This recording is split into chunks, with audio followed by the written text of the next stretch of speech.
Study of an Adult English Language Learner by Cindy Flynn. For this project, I'm going to talk about who my case study is, about her oral language proficiency, her writing, reading, and what I learned. My adult case study is from the country of Bulgaria. She married an American that she met online. They met through mutual friends who wanted to introduce them to each other. And then she came here to live in America and married her husband and was able to get a visa so that she could be here. Most of her family still lives either in Bulgaria or the surrounding countries there. She learned English through music. She loved listening to different songs and wanted to know what exactly was being said in the songs that she heard, and so she would start to look up the words, try to find the meanings. In her country of Bulgaria, there were a lot of tourists as well, so as she learned the lyrics, she was able to use those lyrics and use the words that she had learned to interact with the tourist, and that helped her to build her language skills as she went along. She is also fluent in many languages. She actually speaks at least 12 different languages, some of them more fluently than others. One of the times when I visited with her, she actually had a friend who was with her from the country of Russia, and they were able to communicate in several different languages. So even though she knows English, she also was able to communicate with people in other languages such as Russian and German and Bulgarian. And in English, she can communicate the meaning of a word, but she doesn't always know the word.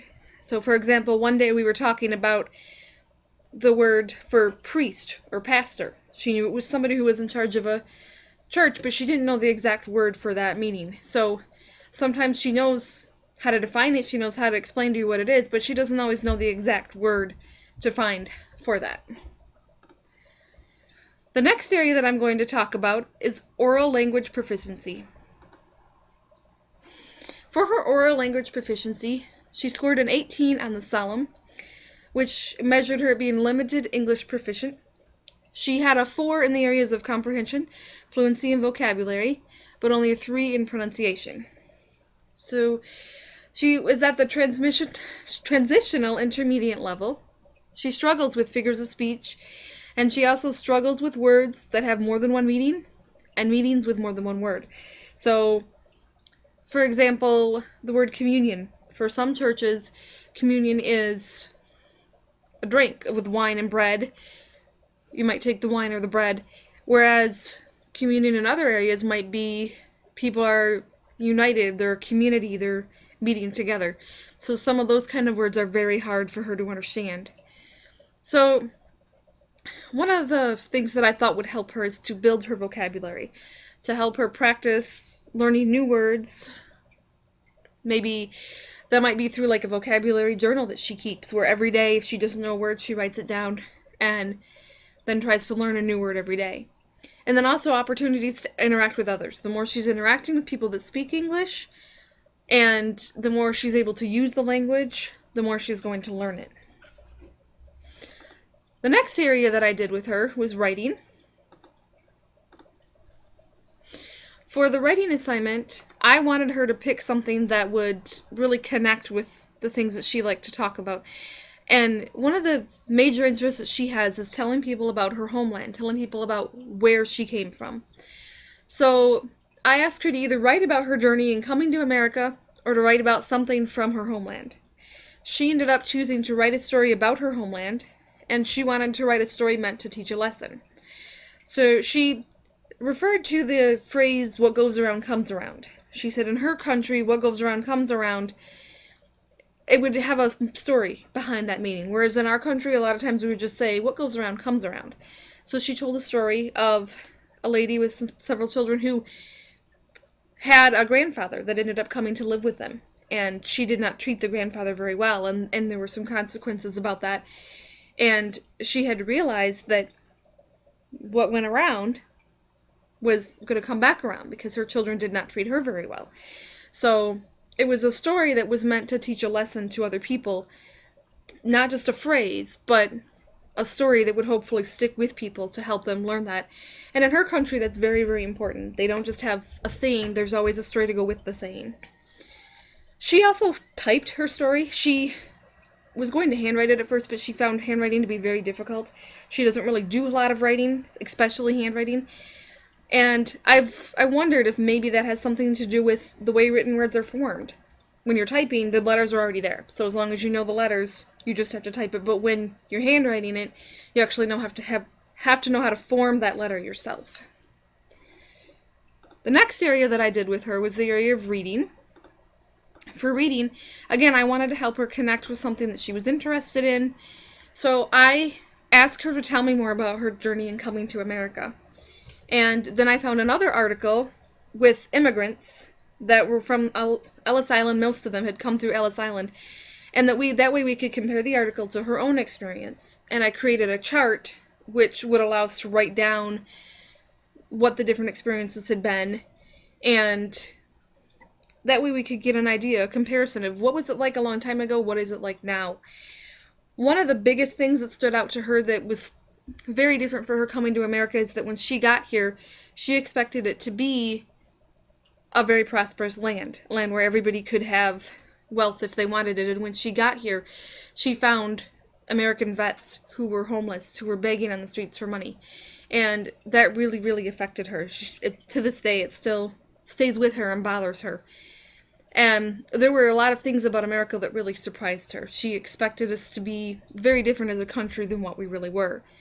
So there were parts of the immigrants' experiences that were similar to hers, and then there were some that were very, very different. And so in both cases, for example, they were leaving their homes. And immigrants who came a long time ago, some of them ended up separated from their families. Some of them were able to stay with their families, some of them weren't. And in her case, she left her family, but then she created a new family with her husband. So we were able to use the chart to kind of make some of those comparisons. And I figured her to be anywhere from an intermediate to advanced level. I know she enjoys reading science fiction, romance novels, and she does pretty well reading those on her own, but it's a lot different to read it out loud and to actually be sitting down trying to do a comparison, to do more of a nonfiction type reading, because what she reads is more often fiction than nonfiction. The next thing that I talked about with her was, well, not so much with her, just focusing on what I had learned for this semester. And it kind of goes back to her because I already knew that people learn differently, but really seeing that with her, with how she didn't write the same way that I did. I can sit down and write a story, write a poem. I write on a regular basis, and so for me it comes very easily. Where her, that was something that she really struggled with, even typing something. So over the course of this semester, I've really been reminded of how important it is to adapt everything that I'm doing as much as I possibly can to meet my students' needs, because they all learn very differently, and some students need that hands-on, some students need visual, some students need audio, and just remembering that as I'm doing lesson plans and keeping that in mind. And also to know who the student is, their family, their culture. In her particular case, I learned a lot about the country of Bulgaria. I learned a lot about that part of Europe and what they do there and how things are different than here. And her perspective on how people are treated. She was telling me in her country, the homeless people, they're just taken off the streets and they're given homes, basically. They're given a place to live. Whereas here in America, we don't do that as much. And so it was just very different.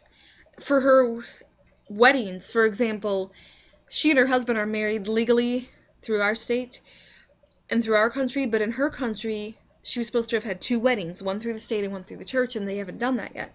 So legally in her country, she's not actually married. So just little differences like that were really interesting to learn about and hear about. And I hope to carry that over to my own students, knowing more about their culture, their family. What is their background like? Looking at where have they come from, where has their family come from. Some of the ideas that I would like to try in the classroom are the big books. I've already done smaller books with students where they each made their own book and we published them, but I think the big books, especially with preschool age, because I work with young children, preschool age would love doing something like that, and it would be beneficial because they could all see it better.